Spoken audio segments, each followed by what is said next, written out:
Hi friends, Pandian store serial இனி வரப்போகிற எபிசோட்ஸ்க்கான அப்புறமா தான் இந்த வீடியோவில் பார்க்க போகிறோம். வாங்க ஃப்ரெண்ட்ஸ் பார்க்கலாம். இப்போது இங்கே அப்போ தான் பார்த்திங்க அப்படின்னா கோமதியையும் பாண்டியனும் பார்த்து பேசுகிறாங்க பழனியுடைய கடை விஷயமா. சக்திவேலும் முத்துவேலும் அவன் தம்பிக்கு ஒரு நல்ல கடை ஆரம்பித்து கொடுக்கணும்னு நினைக்கிறாங்க. அதுக்காக கடையும் பார்த்துருக்காங்க. அவனும் அவனுடைய வாழ்க்கையை பார்க்கணும் இல்லையா, அதுக்காக தான் சொல்கிறோம் அந்த கடைக்கு அவன் வரணும் அப்படின்னு சொல்கிறாங்க. என்னம்மா அதுக்கு தம்பி பிரித்து எங்ககிட்டேருந்து கூட்டிகிட்டு போக போறியா அப்படின்னு. அதெல்லாம் எதுவுமே கிடையாது, அவன் இப்போ உங்கள் வீட்டில் இருக்கிற மாதிரி இருக்கட்டும், ஆனால் அவனுக்குன்னு ஒரு தொழில் அவனும் பார்க்கட்டும் அப்படின்னு சொல்கிறாங்க. இதை கேட்டு பாண்டியன் ஷாக் ஆகுறாங்க. என்னத்த என்னால் அவனுக்கு எதுவும் ரெடி பண்ணி ஏற்பாடு பண்ணி கொடுக்க முடியாதுன்னு நீங்கள் நினச்சி இந்த மாதிரி ஒரு முடிவு எடுத்திருக்கீங்களா அப்படின்னு. இல்லைப்பா, இல்லை அப்படியெல்லாம் இல்லை, நீ எதுவும் தப்பாக எடுத்துக்காதப்பா, நான் அந்த மாதிரி எண்ணத்தில் சொல்லலை. என்னதான் இருந்தாலும் இது அவனுக்கு சேர வேண்டிய சொத்து பணம் எல்லாமே தானே, அவனுக்கு நாங்கள் ஆரம்பித்து கொடுக்குறோம், அவனும் பார்த்துக்கிட்டுமே. ஏன்னா அவனை நம்பி ஒரு பொண்ணு இருக்கா, இப்போ அவனுக்கு கல்யாணம் ஆகிடுச்சு, எல்லாத்துக்கும் உங்களே சார்ந்தே இருக்க முடியாதுல்ல. நீங்கள் கொடுப்பீங்க இல்லைன்னு சொல்லலை, ஆனால் உங்களுக்கும் 4 பிள்ளைங்க இருக்காங்க, நீங்கள் அவங்களையும் பார்த்துணும். நீங்கள் எதுக்கு அவ்வளோ கஷ்டப்படணும்? இவ்வளோ நாளாக நீங்கள் பழனியை பார்த்துக்கிட்டதே போதும். அதாவது இதுக்கு மேலேயும் பார்க்க வேணான்னு சொல்லலை, இது வரைக்கும் நீங்கள் நிறைய செஞ்சுருக்கீங்க பழனிக்காக. இதுக்கு மேலே இருந்து அவனே எல்லாத்தையும் அவனுக்காக பார்த்துக்கிட்டோம், அவனும் தன்னந்தனியாக வாழ கற்றுக்கணும் பழகிக்கணும் இல்லைப்பா. நீங்கள் எந்த அளவுக்கு கஷ்டப்பட்டு அதாவது வளர்ந்து ஆளாகி கோமதியை கல்யாணம் பண்ணிக்கிட்டு எந்த அளவுக்கு கஷ்டப்பட்டு இந்த குடும்பத்தை நடத்துகிறீங்கன்றது உங்களுக்கு புரியும். அந்த மாதிரி அவனும் எல்லாத்தையும் கற்றுக்கணும் இல்லையா. அக்கா மாமான்னு உங்களையே சார்ந்து இருந்துடக்கூடாது இல்லையா. அவருக்குன்னு ஒரு பொண்டாட்டின்னு ஆயிடுச்சு, அதுக்கப்புறம் ஒரு குழந்தை குட்டின்னு ஒரு குடும்பம் ஆகிடும், அவனும் அதை பழகிக்கணும் இல்லையா. அதுக்காக தான் சொல்கிறேன், நீங்கள் எதுவும் தப்பாக எடுத்துக்காதீங்க மாப்பிள்ளை அப்படின்னு சொல்கிறாங்க. புரியுது அத்தை, புரியுது, எனக்கு நல்லாவே புரியுது. சரிங்க அத்தை, இதுக்கு குறுக்க நாங்கள் யாரும் நிற்க மாட்டோம் அப்படின்னு சொல்லிட்டு பாண்டியன் சரின்னு சொல்லிடுறாரு. என்னம்மா அவர் சரின்னு சொல்லிட்டாலும் என்னால் இதுக்கு ஒத்துக்க முடியாதுமா. என்னம்மா நினச்சிட்டு இருக்கீங்க நீங்கள்? ஏன் எங்களால் ஏற்பாடு பண்ணி கொடுக்க முடியாதுன்னு எங்கள் வீட்டில் இருந்துக்கிட்டு அப்புறம் அண்ணனுங்க ஏற்பாடு பண்ணி அவனுக்கு ஒரு கடை வச்சு கொடுத்துட்டு அப்புறம் அதை வச்சு ஏதாச்சும் பிரச்சனை பண்ணவா அப்படின்னு. பாரு கோமதி, இதை ஏன் நீ பிரச்சனையே எடுத்துக்கிற? தம்பிங்களுக்காக அண்ணனுங்க செய்யணும்னு நினச்சி பண்ணுறதா இருக்கட்டுமே, நானும் அதை தான் ஆசைப்படுறேன். நீ வேற மாதிரி இந்த விஷயத்தை எதுக்கு கொண்டு போகிற அப்படின்னு சொல்லிட்டு அப்போ தான் திட்டுறாங்க. அப்போ பாண்டியன் இருந்துக்கிட்டு, ஏண்டி அவங்க தான் அவங்க பிள்ளைக்கு ஏற்பாடு பண்ணி தரேன்னு சொல்லி கடை வச்சு கொடுக்குறேன்றாங்க, நீ ஏண்டி கொடுக்க இதில் இந்த மாதிரி பேசிட்டு இருக்க? நானே சம்மதிச்சிட்டேன், உனக்கு என்ன பிரச்சனை அப்படின்னு. இல்லைங்க, நீங்களே சம்மதிச்சாலும் எனக்கு இதில் சம்மதம் இல்லை அப்படின்னு சொல்லிட்டு இருக்காங்க. அத்தை, அவளெல்லாம் நான் சமாதானப்படுத்திக்கிறேன். எங்கே நீங்கள் அவங்களோட தம்பியை கூட பிரித்து கூட்டிகிட்டு போயிடுவீங்களேன்னு அவளுக்கு ஒரு பயம், வேற எதுவும் கிடையாது, நான் பார்த்துக்கிறேன். பழனி கடை தாராளமாக ஆரம்பிக்கிட்டோம், இதில் எங்களுக்கு எதுவும் பிரச்சனை இல்லை அப்படின்னு சொல்லிட்டு பாண்டியன் அங்கேருந்து சொல்லிட்டு போயிடுறாரு. ஸோ அப்போ தான் அவருடைய மனசு நோகக்கூடாது அப்படின்றதுக்காக தான் பாண்டியன் அங்கே அப்படி சொல்லிட்டு போனார். ஆனால் அவருடைய மனசில் இன்னும் திடீர்னு இவன் கடை ஆரம்பிக்க போகிறேன்னு சொல்லி அதுவும் 3வது மனுஷங்க சொல்லி தடியுது, நமக்கு அவன் சொல்லலையே அப்படின்ற வருத்தம் பாண்டியன் இருக்குது. ஸோ மனசுக்குள்ளே நினச்சிட்டு இருக்காங்க, இந்த விஷயத்தை பற்றி அவங்ககிட்ட பேசணும் அப்படின்னு சொல்லிட்டு. என்னங்க திடீர்னு அம்மா அவனுக்கு ஒரு கடை ஆரம்பித்து கொடுக்கணும்னு சொல்கிறாங்க, நீங்களும் அமைதியை தலையாட்டிட்டு வந்துட்டீங்க அப்படின்னு. இங்கே பாரடி, அவனுடைய முடிவு இது. ஏதோ சின்னதாக கடையில் ஏதோ பிரச்சனை நடக்குது, இதுக்காக அவனை 2 வாரத்தை கேட்டுட்டேன், உடனே அவன் அங்கே கண்ணை கசிக்கிட்டு போய் நின்று இருக்கிறான். அதை காரணமாக வச்சுக்கிட்டு அவங்களும் நாம் என்னமோ அவனை குடும்பப்படுத்துகிற மாதிரி நினச்சிக்கிட்டு கடை வச்சு கொடுக்கணும்னு தம்பிக்கு ஆரம்பிக்கிறாங்க. இதில் நாம் என்னடி பண்ண இருக்குது, அதுவும் தம்பிக்காரனுடைய பிரச்சனை அப்படின்னு சொல்கிறாங்க. ஆனால் இங்கே பாண்டியன் இருந்துக்கிட்டு அப்படியெல்லாம் அதாவது கோமதி இருந்துக்கிட்டு, ஏங்க இப்படியெல்லாம் இருக்காது, தம்பி அப்படி போய் நின்று இருக்க மாட்டான் அப்படின்னு சொல்கிறாங்க.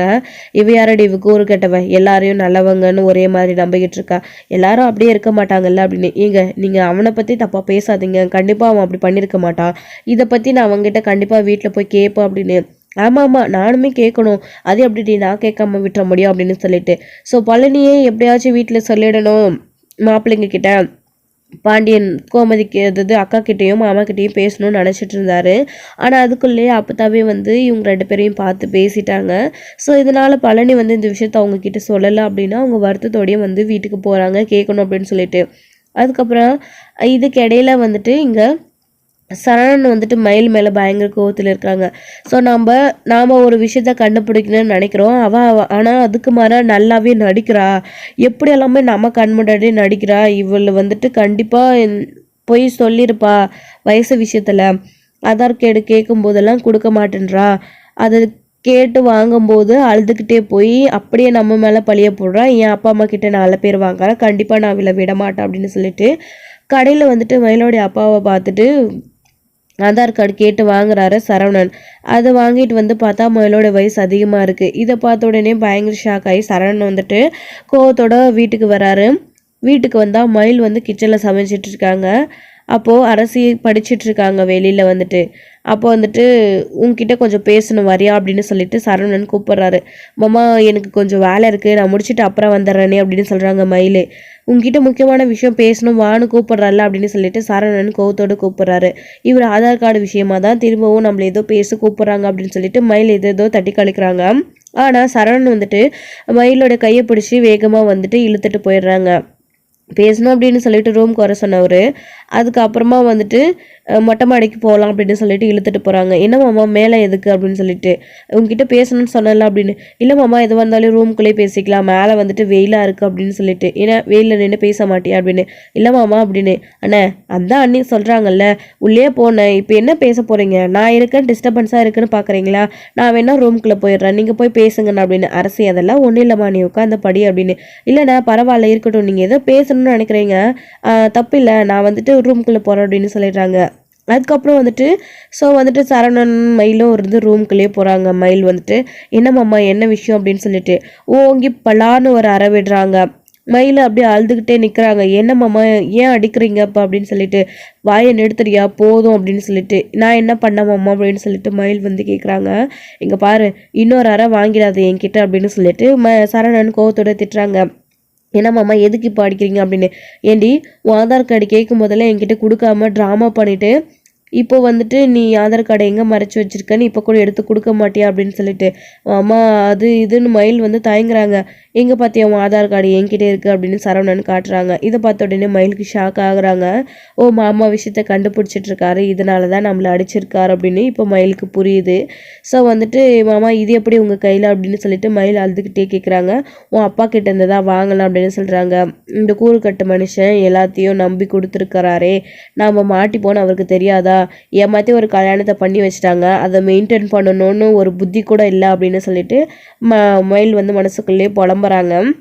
என்னடி பார்த்துக்கிட்டு அமைதியாகவே நிற்கிற, இது உன்னோடைய ஆதார் கார்டு தானே, இதில் உன்னுடைய பர்த்டே டேட் பார்த்தியா, என்னோட 3 வயசு அதிகம், பொய் சொல்லி ஏமாற்றி கல்யாணம் பண்ணி வச்சுருக்கீங்கல்ல அப்படின்னு சொல்லி சரவணன் திட்டும்போது, மாமா இது வந்து பழைய ஆதார் கார்டு, இதில் வந்து தப்பாக என்னுடைய பர்த்டே டேட் மாற்றிருக்காங்க, இது கிடையாது ஒரிஜினல் அப்படின்னு சொல்லி மயில் சமாளிக்கலான்னு பார்க்குறாங்க.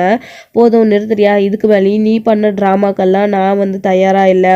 பாரு என் அப்பாவும் அம்மாவும் வரத்துக்குள்ளே ஒழுங்கு மரியாதை மூட்டை முடிச்ச கட்டிக்கிட்டு இங்கேருந்து கிளம்பி போயிடு, இல்லைன்னா நடக்கிறதே வேறையா இருக்கும் அப்படின்னு சரவணன் திட்டிகிட்டு இருக்காரு.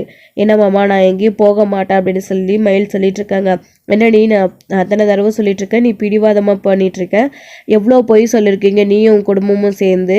படிச்சிருக்கான்னு ஒரு பொய், அதுக்கப்புறம் குழந்திருக்குன்னு ஒரு பொய், அதுவே சாக்கா வச்சுக்கிட்டு என் அப்பா அம்மா கிட்டே என்ன நான் கெட்ட பேரை வாங்க வச்சுட்டு இருந்த பார்த்தல நீ, இதுக்கு மேலேயும் உன்னை சும்மா விட மாட்டேன், என் அப்பா அம்மா வர்றதுக்குள்ளே ஒழுங்கு மரியாதை பேகை தூக்கிட்டு போயிடு அப்படின்னு சொல்கிறாங்க. இல்லை மாமா நான் போக மாட்டேன்னு பிடிவாதமாக இருக்காங்க. அப்போ சரவணனே அவளோட பேகில் துணியெல்லாம் எடுத்து வச்சுக்கிட்டு மயிலை வீட்டுக்கு கூட்டிகிட்டு போய் அவரோட வீட்டில் இறக்கி விட்டுட்டு வந்துடுறாங்க. வேண்டாம் மாமா அப்படின்னு சொல்லி மயில் அழுகுறாங்க. இங்கே பாரு இது ரோடு ஆச்சேன்னு பார்க்குறேன், இல்லைன்னா ஓங்கி ஒன்று விட்டு போகிறேன், மரியாதையாக போயிடு அப்படின்னு சரவணன் பேக்கை தூக்கி போட்டுட்டு உதறி தள்ளிட்டு அங்கேருந்து போயிடுறாரு சரவணன் வீட்டுக்கு. வீட்டுக்கு போய் இந்த விஷயம் அப்பா அம்மாவுக்கு தெரிஞ்சா அவங்க எப்படி வந்து இதை எடுத்துப்பாங்கன்னு தெரியலையே அப்படின்னு சரண் வந்துட்டு உட்காந்து பயங்கரமாக அழுதுட்ருக்காங்க. ரூம்குள்ளே வந்துட்டு உட்காந்துட்டு கடைக்கு கூட போகாமல். அப்போ வந்துட்டு நம்ம பாண்டியன் வந்துட்டு வீட்டுக்கு வராரு. இப்போ பழனிக்கிட்ட வந்து பாண்டியன் வந்து கடை விஷயத்தை பற்றி பேசுகிறதுக்காக வராரு. நில்லுடா ஒரு நிமிஷம் உங்ககிட்ட பேசணும் அப்படின்னு. சொல்லுங்க மச்சான் என்ன விஷயம் அப்படின்னு. என்னடா எனக்கு தெரியாமல் நிறைய விஷயம் பண்ணிகிட்ருக்க போல இருக்கே அப்படின்னு சொல்லிட்டு. என்ன மச்சான் எனக்கு ஒன்றும் புரியலை, நீங்கள் எதை பற்றி சொல்கிறீங்க அப்படின்னு. ஏண்டா உன்னை நான் அப்படி என்னடா கேட்டுட்டேன், அது கேட்க கூட எனக்கு உரிமை இல்லையாடா? கடை கணக்கில் 1000 ரூபாய் குறையுதுன்னு அதை நீ தான் எடுத்திருப்பேன்னு ஏதோ சொல்லிட்டேன். அதுக்காக நீ என்னடா உடனே உன் அம்மா கிட்ட கண்ணை கசக்கிட்டு அத்தை கிட்ட போய் நின்றுட்டு எனக்கு மச்சான் கூட இருக்க பிடிக்கல, மச்சான் அப்படிலாம் பண்ணுறாரு, எனக்கு தனியாக ஒரு கடை ஆரம்பித்து கொடுத்துருங்கன்னு கேட்டியாடா அப்படின்னு சொல்லிட்டு பாண்டியன் கேட்குறாரு. இது கேட்ட உடனே பழனிக்கு ஷாக் ஆகுது. என்ன மச்சான் சொல்கிறீங்க, நான் போய் எப்போ அப்படியெல்லாம் நின்னேன் அப்படின்னு சொல்லிட்டு. அப்போது நீ கேட்காமே அத்தை வந்து எங்ககிட்ட பேசுகிறாங்களா அப்படின்னு. மச்சான் அது வந்து நான் சொல்கிறது என்னன்னு கேளுங்க, நானாக வந்துட்டு இதுக்கு வந்து ஓகே சொல்லலை. ஆத்தாவும் அண்ணனுங்களும் சேர்ந்துக்கிட்டு தான் இந்த விஷயத்த பற்றி ரொம்ப நாளாக இருந்து எங்கிட்ட பேசிக்கிட்டே இருந்தாங்க. ஆனால் எனக்கு தான் இதில் விருப்பமே இல்லை. உங்களுக்கு தெரியாமல் உங்ககிட்ட சொல்லாமல் இந்த விஷயத்த செய்யக்கூடாதுன்னு நினச்சிட்ருக்கேன். ஆமாம், அதனால தான் உங்ககிட்ட சொல்லணும்னு நினைக்கல மச்சான் அப்படின்னு சொல்லிட்டு பேசிகிட்டே இருக்கும்போது பாண்டியன் வந்துட்டு பார்த்தீங்க அப்படின்னா, போதும் நிறுத்துடா, இதுக்கப்புறமும் நீ சொல்கிறதெல்லாம் நான் நம்பணுமா? என்னடா அது சின்ன பிள்ளைத்தனமாக அத்தைக்கிட்ட போய் கண்ணை கசக்கிட்டு நின்று இருக்க, அவங்களும் உனக்கு வந்துட்டு சப்போர்ட் பண்ணி வழியில் நின்று என்கிட்ட பேசுகிறாங்க. வேண்டா, அவங்க சொல்லி தான் எனக்கு இந்த விஷயம் தடிடுமா அப்படின்னு சொல்லிட்டு இங்கே வந்து பாண்டியன் வந்து கோவப்பட்டு திட்டிகிட்டு இருக்காங்க. என்னடா இது பழனி இதெல்லாம் அப்படின்னு சொல்லிட்டு. அப்போ தான் சுகன்யா வராங்க. சுகன்யா வந்து பேசுகிறாங்க. இங்கே பாருங்க அச்சாச்சி, குறுக்க பேசுகிறேன்னு தப்பாக நினைக்காதீங்க. அவங்களும் எத்தனை நாளைக்கு தான் வேலை செஞ்சுக்கிட்டே இருக்க முடியும்? நான் எதுவும் தப்பாக சொல்லலை. அவரும் ஒரு தொழில் செய்யணும்னு நானும் தான் ஆசைப்பட்டேன். அதான் நானே அத்தைக்கிட்ட பேசினேன். பேசினதுனால தான் அவருக்கு ஒரு கடையை வச்சு கொடுக்கணும்னு அத்தையும் மாமாவும் ஆசைப்பட்டாங்க. இவர் மேலே எந்த தப்புமே இல்லை அப்படின்னு சொல்லிட்டு சுகன்யா வந்து பேசுகிறாங்க. அப்போது என்னடா பொம்பளை பிள்ளை பேச விட்டுட்டு வேடிக்கை பார்க்குறியா அப்படின்ற மாதிரி திட்டிகிட்டு இருக்காங்க. எல்லாத்துக்கும் இப்படி குத்தங்குறை கண்டுபிடிச்சா நான் என்ன பண்ணுவேன் மச்சான்? இதில் என்னோட பங்கு எதுவுமே கிடையாது. உங்ககிட்ட நான் விஷயத்த சொல்லணும்னு தான் நினச்சிட்டு இருந்தேன். ஆனால் எப்படி சொல்லணும்னு எனக்கு தெரியல. அதான் தயங்கி நின்றுட்டு இருந்தேன் அப்படின்னு சொல்லிட்டு. ஏண்டா அப்போது நீ கடையை ஆரம்பிச்சு அதில் போய் கல்லால் உட்காந்ததுக்கப்புறம் தான் நீ எங்ககிட்ட விஷயத்தையே சொல்லியிருப்ப போல இருக்கே. என்னடா நாளை கழிச்சு மறுநாள் கடை நல்ல நாளாக இருக்குது, கடை ஓப்பன் பண்ணணும்னு அத்தை வந்து சொல்கிறாங்க. இது வரைக்குமே நீ எங்ககிட்ட விஷயத்த சொல்லலைல்ல அப்படின்னு சொல்லிட்டு இங்கே கோமதியும் சரி பாண்டியனும் சரி கோவப்பட்டு திட்டிக்கிட்டு இருக்காங்க. ஸோ இதெல்லாத்தையும் கேட்டுட்டு பழனி வந்து என்ன சொல்கிறதுன்னு தெரியாமல் நின்றுட்டுருக்காங்க. அப்போது நான் உன்னை இந்த வீட்டில் எதுவுமே சொல்லிடக்கூடாது இல்லையா? உனக்கு நான் வந்துட்டு இந்த வீட்டில் என்னடா குறை வச்சேன்? எதுக்கு இந்த மாதிரி என்ன அசிங்கப்படுத்தணும்னு போய் அந்த வீட்டில் நின்று இருக்கு அப்படின்னு சொல்லிட்டு. இங்கே பாருங்கள் மாமா, இப்படியெல்லாம் பேசாதீங்க, அவர் அப்படியெல்லாம் கிடையாது, அப்படியெல்லாம் எதுவுமே இல்லைண்ணே அப்படின்னு சொல்லிட்டு சுகன்யா வந்து பேசுகிறாங்க. நீ பேசாத கொஞ்ச நேரம் அமைதியாக இருமா, நான் அவங்ககிட்ட பேசிக்கிறேன் அப்படின்னு சொல்லிட்டு. ஏன்டா வாயை தந்த பதில் சொல்லடா, நான் பெற்றதுங்க தான் என்னை ஒன்று கூட புரிஞ்சிக்காம அதுங்க பாட்டுக்கு ஒவ்வொருத்தரும் நடந்துக்கிறாங்க அப்படின்னா நீ கூட வாடா என்னை புரிஞ்சிக்கல அப்படின்னு. மச்சான் புரிஞ்சதுனால தான் இவ்வளோ நாளாக நான் உங்கள் கூட இருக்கேன் மச்சான் அப்படின்னு சொல்லிட்டு. அப்படி இருக்கும்போது இன்னைக்கு இந்த மாதிரி ஒரு முடிவெடுக்க உனக்கு எப்படிடா தோணுச்சு அப்படின்னு. உனக்குன்னு நான் எதுவுமே பண்ணாதில்லடா, அடுத்து உனக்கு ஏதாச்சும் பண்ணணும்னு தான் நான் நினச்சிட்டு இருந்தேன். ஆனால் அதுக்குள்ளே நீ எப்படி அவசரப்பட்டு நிற்கிறீ அப்படின்னு சொல்லிட்டு. இல்லை மச்சான், உங்களுக்கு எது சிரமம் அப்படின்னு சொல்லிட்டு. என்னடா எனக்கு என்னடா சிரமம் இருக்க போகுது? இவ்வளோ நாள் அக்கா அக்கான்னு அவளோடைய முந்தானே பிடிச்சி தெரிஞ்சிட்டு இருந்தேன். என்னால் வந்துட்டு இதை கூட உனக்கு ஏற்பாடு பண்ணி கொடுக்க முடியாதுன்னு நினச்சிட்டியா? நான் என்ன பாண்டியன் வந்து அவ்வளோ வக்கத்து போயிட்டான்னு நீ நினச்சிட்டு இருக்கியாடா அப்படின்னு சொல்லிட்டு பாண்டியன் வந்து கோவப்பட்டு வந்து பேசிகிட்டு இருக்காரு. பழனி வந்துட்டு மச்சான் ஏன் அப்படியெல்லாம் பேசுகிறீங்க அப்படின்னு சொல்லிட்டு சமாதானப்படுத்திட்டு இருக்காங்க.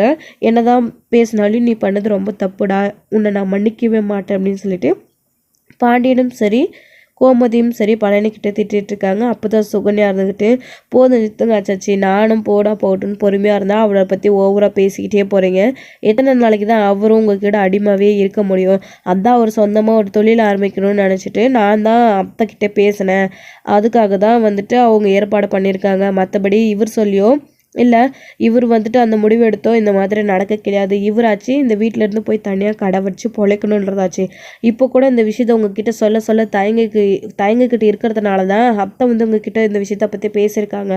அப்படி இவர் சொல்லலை அப்படின்னா அந்த விஷயத்த பற்றி நானே உங்ககிட்ட பேசியிருப்பேன் அப்படின்னு சுகன்யா பேசுகிறாங்க. இதெல்லாத்தையும் கேட்டு கோமதிக்கு பாண்டியனுக்கு ஷாக் ஆகுது. என்னடா இது அப்படின்னு சொல்லிட்டு. இங்கே பாருடி, எல்லாரும் அவங்கவுங்களே முடிவெடுக்க ஆரம்பிச்சிட்டாங்க. இப்போ இவனும் அதே மாதிரி தான் ஆரம்பிச்சிட்டான். ஆக மொத்தத்தில் நான் பெற்றதுங்களும் சரியில்லை, என் கூட வந்தவனும் சரியில்லை, எல்லாருமே ஒரே மாதிரி தான் இருக்காங்க. இவன் கூட என்னுடைய நம்பிக்கையை பொய் ஆக்கிட்டான் அப்படின்னு சொல்லிட்டு பழனியையும் வந்து கோவப்பட்டு பேசிட்டு இனிமேல் வந்துட்டு அவனை தடுக்காதான், அவன் இஷ்டம் போல் அவன் இருக்கட்டும் அப்படின்ற மாதிரி பாண்டியன் வந்து சொல்லிட்டு அங்கேருந்து கோவத்தோடு எந்திரிச்சு போயிடுறாங்க. என்னமோடா அப்படின்னு சொல்லிட்டு கோமதியும் அங்கேருந்து கோவப்பட்டு எந்திரிச்சு போயிடுறாங்க. ஏன் சுகன்யா அவசரப்பட்டு இப்படி பேசினேன் அப்படின்னு சொல்லிட்டு, ஏங்க அதான் அத்தையே எல்லா விஷயத்தையும் சொல்லிட்டாங்கல்ல, இதுக்கப்புறம் நம்ம பேசுறதுக்கு என்ன இருக்குது, இப்போயாச்சும் இந்த விஷயத்தை பற்றி பேசினாதான் இதுக்கு ஒரு முடிவு கிடைக்கும் அப்படின்னு சுகன்யா சொல்கிறாங்க. ஏன்னா வந்துட்டு பாண்டியன் வந்து சுகன்யா அப்படி சொன்ன உடனே நம்ம அப்போ நம்மளை எந்த அளவுக்கு நம்ம அவனை நடத்திருக்கோம் அப்படின்னு சுகன்யா நம்மளை கேவலமாக பார்க்குறான் அப்படின்னு தான் பாண்டியன் வந்து எந்திரிச்சு அங்கேருந்து போயிட்டாரு. ஸோ பழனி வந்துட்டு கோமதி கிட்ட போய் பேசி சமாதானப்படுத்துறதுக்காக போகிறாங்க. இங்கே பாருங்கக்கா, இங்கே பாருக்கா, நான் என்றைக்குமே அப்படி நினைக்கல, ஆனால் அண்ணனுங்களும் ஆத்தாவும் சுகன்யா எல்லாரும் சேர்ந்துக்கிட்டு தான், ஆனால் மச்சான் என்ன தப்பாக நினச்சிட்டு இருக்காரு, நீ தான்க்கா சரி பண்ணணும் அப்படின்னு. ஏன்னா நான் கூட உன்னை இப்படி நினைக்கல, நீ இப்படி பண்ணிட்டியே அப்படின்னு சொல்லிட்டு கோமதி கூட வந்து பார்த்திங்க அப்படின்னா பேசிகிட்டு இருக்காங்க. அக்கா உங்கள் காலில் வேணால் விழுறேங்க்கா, நான் எந்த தப்பும் பண்ணலை அப்படின்னு பழனி வந்து நிற்கும்போது அப்போ தான் வந்து தம்பி வந்து இந்த அளவுக்கு இறங்கி நிற்கிறான், கண்டிப்பாக அவன் இதுக்கு அவனுக்கு சம்மந்தம் இருக்காது அப்படின்னு இப்போ தான் வந்துட்டு கோமதி ஏற்றுக்கிறாங்க. அப்போது நான் அவர்கிட்ட பேசுகிறேன்டா, நீ கவலைப்படாத அப்படின்னு சொல்லிட்டு, அக்கா நானும் எத்தனை நாளுக்கா பொறுமையாக இருக்க முடியும், உங்ககிட்ட மனசு விட்டு நான் வாய் விட்டு சொல்கிறேங்க்கா, நிம்மதியாக சந்தோஷமாக நானும் சுகன்யாவும் ஒரு நாள் கூட இருந்தது இல்லைக்கா. மாமா அதாவது மச்சான் வந்துட்டு எனக்கு நீ என்னக்கா பண்ணியிருக்காரு, அவர் பண்ணலைன்னு சொல்ல முடியாதுக்கா, ஆனால் சம்பளம்னு ஒன்று எதுவுமே எனக்கு கொடுக்காத இருந்தால் அவளுக்கு தேவையானதெல்லாம் நான் எப்படிக்கா பண்ண முடியும், எல்லா நேரமும் உங்ககிட்டயே வந்து நிற்க முடியாதல்ல, இப்போ அவளுக்குன்னு ஒரு தேவைன்னா நான் எங்கேக்கா போய் நிற்க முடியும், அதனால தான் அவள் எல்லாத்தையும் யோசிச்சு பார்த்துட்டு தனியாக வந்துட்டு நான் ஒரு கடை ஆரம்பிக்கணும்னு நினச்சிருக்காக்கா, இதில் என்னுடைய தப்பு என்னுடைய இது எதுவுமே இல்லை, என்னை மன்னிச்சிடுங்க அப்படின்னு சொல்லிட்டு காலில் விழுந்து மன்னிப்பு கேட்டு அழுகும்போது கோமதி எல்லாத்தையும் புரிஞ்சுக்கிறாங்க. நான் அவர்கிட்ட பேசுகிறேன் அப்படின்னு சொல்லிட்டு பாண்டியன் கிட்ட ஃபோன் பண்ணி கோமதி வந்து பேசுகிறாங்க. ஏங்க அவன் மேலே தப்பு இருக்காதுங்க அப்படின்னு சொல்லிட்டு, என்னடி இவன் கொஞ்ச நேரத்துக்கு முன்னாடி தான் அவனுக்கு எதிராக என்கிட்ட பேசிகிட்டு இருந்தேன், இப்போ இப்படி பண்ணி பேசுகிறேன் அப்படின்னு சொல்லிட்டு பாண்டியன் கேட்குறாங்க. நடந்த விஷயங்களை கோமதி வந்துட்டு பாண்டியன் கிட்ட சொல்கிறாங்க. அதான் நான் சொல்லிட்டேனே, அவனுடைய முடிவு என்னவோ அதை ஏற்படுத்திக்கிட்டோம், நான் எதுவுமே சொல்லலை அப்படின்னு சொல்லிட்டு. இல்லைங்க, அவனோட கடை திறப்பு விழாவுக்கு நம்ம எல்லாரும் போகணும் இல்லை, அவனை நல்லபடியாக நம்ம வாழ வைக்கணும் இல்லைங்க, அதுவும் நம்மளோட கடமை தானே அப்படின்னு சொல்லிட்டு கோமதி சொல்கிறாங்க. நீ ஆசைப்பட்டு நான் எதடி செய்யாமல் இருந்திருக்கேன், நடக்கட்டும் அப்படின்ற மாதிரி பாண்டியன் சொல்லிடுறாங்க. அதுக்கப்புறம் வந்துட்டு மேலே அவருக்கு எந்த கோவமும் இல்லைடா, நான் அவர்கிட்ட பேசிக்கிறேன் அப்படின்னு சொல்லிட்டு இங்கே பழனியும் சமாதானப்படுத்திடுறாங்க கோமதி. அதுக்கப்புறம் தான் பழனி வந்து கொஞ்சம் ரிலாக்ஸாக வராங்க. ஸோ இந்த விஷயத்தை பற்றி எப்படி அக்கா கிட்டேயும் மாமா கிட்டேயும் பேச போகிறோன்னு நினச்சிட்டு இருந்தாரு, அவங்க எப்படி தப்பாக நினச்சிப்பாங்களோ அப்படின்னு சொல்லிட்டு. ஆனால் இந்த விஷயத்தில் வந்து பாண்டியன் வந்துட்டு அவருக்கு எந்த ஒரு பிரச்சனையும் இல்லை அப்படின்னு சொல்லி கோமதி அவங்கள சமாதானப்படுத்திட்டாங்க. அதனால் வந்துட்டு இங்கே நம்ம பாண்டியனுமே இருந்துக்கிட்டு பழனியுமே இருந்துக்கிட்டு ரொம்ப சந்தோஷமாக இருக்காங்க. ஸோ சுகன்யா வந்துட்டு இந்த விஷயத்தை பற்றி சக்திவேல்கிட்டையும் முத்துவேல்கிட்டையும் வந்து அப்பத்தா கிட்ட எல்லாருக்கிட்டையும் சந்தோஷமாக சொல்லிகிட்ருக்காங்க. என் புருஷனுக்கு நல்ல காலம் ஆரம்பிச்சிச்சு, நீங்கள் கடை ஆரம்பித்து கொடுக்குறனதோ அதுக்கு எல்லோரும் ஓகே சொல்லிட்டாங்க, சீக்கிரமாகவே என் புருஷன் முதலாளி ஆயிடுவார் அப்படின்னு சுகன்யா ரொம்ப சந்தோஷப்பட்டுக்கிட்டு இருக்காங்க. அப்படியா, கோமதியும் மாப்பிள்ளையும் வந்து பேசினாங்களா அப்படின்னு சொல்லிட்டு. ஆமாம் அத்தை, நீங்கள் பேசினதுக்கப்புறம் அவங்க வந்து பேசினாங்க, எல்லாம் ஓகே தான் அப்படின்னு சொல்லிட்டு சுகன்யாவும் ரொம்ப சந்தோஷமாக இருக்காங்க. ஸோ இதில் இன்னொரு விஷயம் என்ன அப்படின்னா, இங்கே நம்ம சரவணன் வந்துட்டு மயிலை கூட்டிகிட்டு போய் அவங்களுடைய வீட்டில் விரட்டி விட்டுட்டு வந்துடுறாரு, அவங்களுடைய வயசு வித்தியாசம் தெரிஞ்ச உடனே. ஸோ இந்த விஷயம் வந்து இன்னும் பாண்டியனுக்கும் கோமதிக்கும் தெரியாது. ஸோ இதோட இந்த எபிசோடு வந்து முடிச்சிருக்காங்க. அடுத்தடுத்த எபிசோடில் என்ன நடக்க போகுது, கண்டிப்பாக வந்து மயில் எங்கே அப்படின்னு சொல்லிட்டு பாண்டியனோ இல்லை கோமதியை கேட்க போகிறாங்க சரவணனை. ஸோ அப்போ வந்து சரவணன் நடந்த விஷயங்களை சொல்லி தான் ஆகணும். ஸோ அப்படி அந்த விஷயம் வந்துட்டு அவங்களுக்கு தெரிய வந்தால் ஸோ அவங்களோட ரியாக்ஷன் என்ன இருக்க போகுது, அதாவது பாண்டியனும் கோமதியும் சரவணன் மேலே தான் தப்பு இருக்குது அப்படின்னு மயில் ஏற்கனவே போய் சொல்லிட்டு இருந்த மாதிரி வந்து சரவணனை தப்பாக நினச்சிக்க போகிறாங்களா, இல்லை நடந்த விஷயங்களை சரவணன் வந்து முழுசாக சொல்லி ஸோ மயில் மேலே கோவப்பட போகிறாங்களா பாண்டியன் கோமதி என்ன அப்படின்றதெல்லாம் வெயிட் பண்ணி நெக்ஸ்ட் வீடியோவில் பார்க்கலாம். Friends, thank you. இந்த வீடியோ உங்களுக்கு பிடிச்சிருந்தா லைக் பண்ணுங்கள், ஷேர் பண்ணுங்கள், கமெண்ட் பண்ணுங்கள்.